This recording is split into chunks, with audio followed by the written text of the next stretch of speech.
tukiingia wote sawa perfect. Uko sawa? Nacheza nasikia tukifunga. Lakini wewe ni ule msee so Unajiona nikoje ujione? Ati? mimi niko sawa sinajiona kutoka hapo. Na unaweza weka nani ajione though. Wapi? Lakini ako sawa. Ako sawa from the way I see it.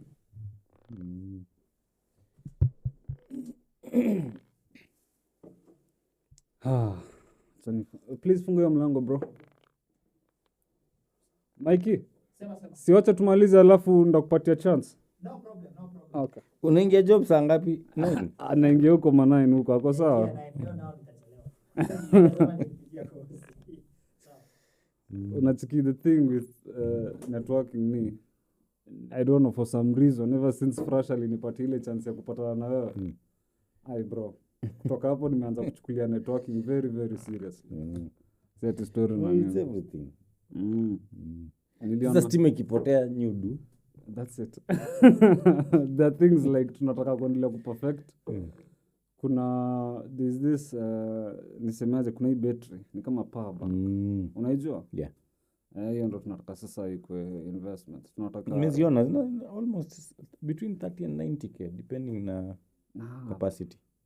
ile inaweza shikilia hii place yote comfortably. It ranges from I guess 150 to 200. Lakini hiyo sasa ikiwa like anyone can come at least ikwe too fluid. Okay. You see ikwe na like a fluid my problem with batteries, if power doesn't come hata battery imeisha ni hivi. Kweli the other option ilikuwa Jeni kuweka inaitwaje kuweka solar. Yeah. Kuweka solar of which bado ita cost much but the moment tukiweka hiyo investment. Yeah, but no just a solar. It's permanent. Me battery, the backup systems I don't like them. So there's two people peke yake wamekuja on a 5 AM podcast. There's a guy called Roy Kanyi. Don't know if you know. No, me I'm a morning person, so Nilijua see from the day one uliniambia hivyo I was like thing says mwacha. Me 3 I was up. I've done my things already. Nice. I've done all my emails. Sasa ni kurudi tu kuedit. Alafu nianze meetings tena. So how many hours do you sleep? Mi nilala 8, mi nimelala 8 9. Wezi nipata awake 11. That's what I actually Rarely. Do you know what time I slept? Nilala around 12:30. Nilala 12:30 alafu nikamka by 4 Mike alikuwa amenipigia. In fact he was way more interested than me. Kanipigia akasema hata nakukujia home kwanza ndo. Generally unless naenda okay, but of course sasa kaya ile time tulikuwa Kentwood niamka maybe 5-6, but I'll only go out when I don't have a busy day the next day. Yeah, but when I have a busy day forget it. But you see hata I go out maybe once a month, once or twice. Nasiendagi sikagi ati home nasema natoka naenda out. Mjipata maybe mseme nipigia tumetoka dinner. Sema acha tu nipitie. Because unajua si ati naenda kukunywa or anything. So the thing is unajua the first day Fresh alini-introduce nilikuwa nimeenda huko alikuwa ameniita. And nakumbuka nikiambia Fresh bro imekuwa a long time tangu nikwe as in going out. I just stopped for some reason. Kuna ile time nilikuwa draining. It's really draining. Nilikuwa uni I used to go out every day. Ikafika tu point and then that switch just went off. So by the time Fresh ananiita ananiambia come, that was like 3 years away from like the nightlife na nini. Nimezoea tu kukaa home podcast kusikiza and that's it. So vile ananiita and then there was a time alisema Musyoka come, you are waving to him. I was like yo is that guy mwenye nafikiria. Because the first time ulikam kwa my POV nakumbuka hata nikikwambia ilikuwa ile time ya Tasker project watch. Na nakumbuka hiyo time tulirudi chuo tukisema umechikile kazi nani amefanya. It was Amos and Josh. Amos and Josh. Dude. Even Fresh alikuwa hapa. akisema Musyoka akikwambia ngoma yako haiwezi Not necessarily, it depends. It depends. what's the Tumeanza? bro tulikuwa tuna record Okay, sawa. Okay. napenda ngatieni tuingie tu hivi when Sawa, it's ni sawa. inaitwaje the moment aliniambia hivyo I came to understand that creatives in simple wanakuanga na either OCD ya perfection of which niko sure uko nayo. Siwezi ita OCD. It's just OCD is a strong, OCD is a medical term. So siwezi sema ni OCD. It's just pursuit of perfection. Which you cannot have perfection 100%, but at least in your mind have that mindset to pursue perfection. Just making sure your things are well organized, you're doing your things in the right way, the right systems, the right procedures, I'd call it just pursuit for perfection, not OCD really. Okay, because not everything will go according to your plans, so you have to also have that mental capacity to let go and not be obsessed by an idea or a thought or a process to the point that it's not producing any tangible results. You can't keep doing something the same way and expect different results. If the result is not desired, you have to be able to change your methodology, even if it will drive you out of your comfort zone. To make sacrifices, to make compromises, to accept that this won't work, so let me try something else. Let me listen to somebody else. Let me seek another opinion. You have to be able to have that flexibility. It can be cast in stone. Wallahi Musyoka, hiyo kitu inanisumbanga. Mbona? Mi wacha niite yangu OCD. Because nakumbuka hata hii space yote tukiset up kuna vitu mingi watu walikuwa nasema inasiri kitu haitaonekana. I was like no bro, I'll get itaonekana like the smallest detail. I was like for example before we started unaona hiyo switchboard nani akona Dante akona wenye anatumia kutuproduce ilikuwa imekosekana. So I told my partners, I was like, I'm not buying anything. I'm siguzi anything, even not paint. Kama hiyo kitu ijapatikana. It was, I guess, around 70 Gs. Wakasema, what's so important with this? Nikaambia, ina cut editing time now. The moment we cut editing time, itatusaidia. Productivity. Post-edit ina costing do, na itatuokolea. Na bado inaweza wasaidia wale upcoming creators na nini kwe, like a high quality but an affordable production as well. Walikuwa wamesema the good thing is in every contract mimi nakuanga na creative control. However, even if I don't have the shares, creative control inakuanga clause yangu. So I told them even though njia mimi naenda by the way and you guys if you are on board mtaenda tu hiyo njia. There's no compromise. So tulizunguka town mzima and I'm sure hiyo 70,000 hawa watu walitugonga because waliona it's like I was a bit desperate but I really didn't care. I was like I have to have that thing. It's a black magic. It's a black magic, yeah. Okay. In fact, sasa nataka kuna everything ikwe black magic because there are also those editors. Da Vinci and their cameras and everything. The thing is, Musyoka, I am tired of reinventing the wheel. I am tired. Siwezi ingia kwa game nikijua I'm doing the same thing as everyone else. Okay, but unajua kuna ku-reinvent the wheel na kuna kufanya things from a different perspective. You adapt what works for you, but you try and give it your own unique personality. You try to achieve your own unique advantage that not everybody else is privy to. So, I mean, there's some rules that you have to abide by, unfortunately, because just how the world is. For me, my perspective on rules is rules are not there to be broken. Rules are there to guide you. You can work your way around them. You can innovate around them, but still keep the rules. I'll give you a very good example.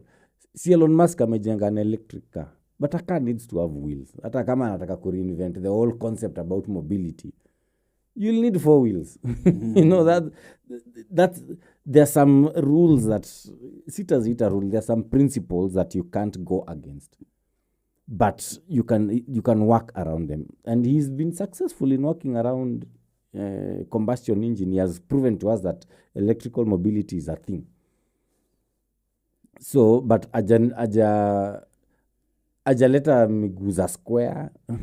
You know, steering position is still the same, sitting position is still, you know, there's some kuna two basic foundations which are simple and work.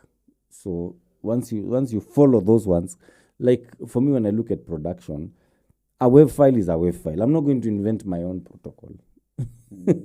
Sitatafuta cable different niseme mi spendi vile cable leni work unless what you're inventing improves upon what has already been done. So for me, I look at them as guidelines. That's why I don't look at rules like hindrances, like easy zinafaa kuni constraint my thought process. I look at them as a way to guide me. Okay, this is what they saw fit in the past.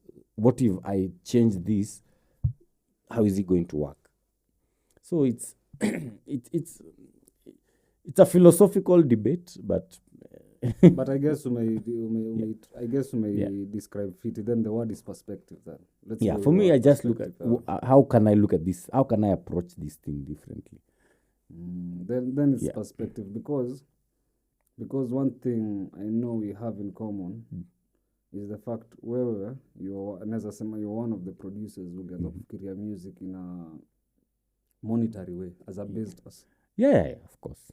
So on the other end, vile tulipatana nikakwambia I was the one I made the first pay-per-view platform in Kenya. Remember nikakwambia story, we were discussing story na ile madonga na nini. I've been telling creatives wale tulikuwa tumeanza nao ama wale walikuwa in my circle, comedians, musicians.